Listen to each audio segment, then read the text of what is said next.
Inotenda nekusarudza kwamaita National FM hanzi na Smart Nyaruwenje pagwangwadza farm kutriloni Radio Correct. Baba Isape wapindira kamustudio regai katinzwe kuti vakatibatireko muchirongwa chanhasi bozhongora segment. Papa Isape ndedzipi dziri kupisaka muchirongwa chanhasi?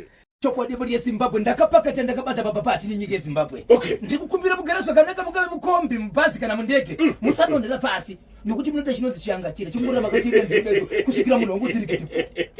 Inzwa Zimbabwe zvandakutaura panapa. Ndichatanga nekudhari wendewo kusanganisira Harare DZ. Murume anga chigara nemukadzi wake muDZ wese vakabva kudhari wendewo kunonzi kwakutama muri yeZimbabwe panonzi paDonington Farm. Okay. Murume akabva kunoko achibva enda kumusha kunove ndoko akavorora naiye achibva nzvimbo dzavakaroorana nekurorerana dziri pedyo napedyo achibva svika kuna amai vemukadzi nokuti baba vakafa achibva vatiwo ndakauraya mwana wei asi zvandakamuuraya mukaenda kuchesa kuDZ panonzi pachesa pamarori ipapo pari munde wechibage ndakamuuraya ndobva ndamufutsira ipapo. Amai vachimhanya kushedza vamwe murume ndiye Tobo Kutiza azotiza zvakazoitika kumberi bata ipapo bata ipapo zvakaoma. Ndine nyaya muri yeZimbabwe yekumhangura kunonzi kuLong Valley kwa chief kuLong Valley ndirika kuLong Valley muri yeZimbabwe kune nyaya yekuti izvo kuna amai vakazvitakura vanga vatopinda mu 9 months vamirira matetsi nemazuva kuti nguva yekupona ikwane vachibvasangana vamwe mai vanogara munzvimbo imomo vachibva vati koseko musiri kunyararidza mwana amunzwiri kuti mwana ari kuchema ivo vana mwana vakazvitakura nepamwiri mbuya vari kubvunza mukadzi akazvitakura kuti koseko muchirega mwana akanyarara musinganyararidzi mwana ari kuchema vanobvunza vakazvitakura kuti mwana ari kuchema ndeupi kozvikanzi anti ndimi akazvitakura mwana wenyari mudumbu ari kuchema. Zimbabwe zvakazoitika pakaitika rufu apa kusvika pazoita chitunha chakanosiyiwa pamba kusvikira polisi paLesden yazotura chitunha ipapo dziriko muri yeZimbabwe.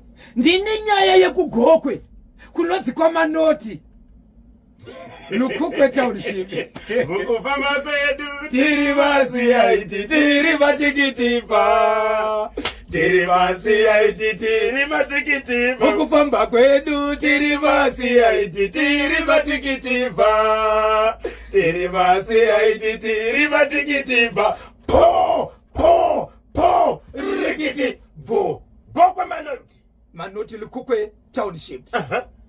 Umwe mukomana 25 years anogara kumbada mai vake akangobva kubhawa akati aiwa ndezvekujaidzana izvo dzimba dzevaroedzese ndiri kupisa ndokumasvika kumanheru akatungidza dzimba dzinokwana kuita 8 kusanganisira neyakansela akatozobatirwa kune imwe nzvimbo ari mumaoko emapurisa but akangoshedzera achiti handisi kusiya imbere muroyi ndiri kupisa kusanganisira yakansela akepisa ari right here mukomana sokusaka munhu aitowa pabhawa achitotenga doro achibwa kuti zai doro here. Ndine nyaya ndakataura nezuro yemwana watakashevedzera zita pano ndichiti mwana wayo akarasika kune vari kuziva kune baba munini baba mukuru mukoma baba vake ndiye akasutura mwana pamapurisa akati ndanzwa paredhiyo ndiya kuzotora mwana ezvo amai ndio vakakuenda kunosiya mwana paredhiyo achiti ndikamusiya apa hapana mapurisa ashaishe danore kukuenda vachada kusvisa nyaya pachimuti bozhongora anobatika sei mukoma KB kuna amai vakamuka vachitsvaga dhirezi vachirishaiwa rikazowanika panext door pagowa ripanga paitika rufu dhirezi riri pagowa. Zimbabwe zatakapakata rambo ukabata chimuti apa handisati ndataura update yekubhulawa yabusinessman kungofa nokutoora nokutoita honye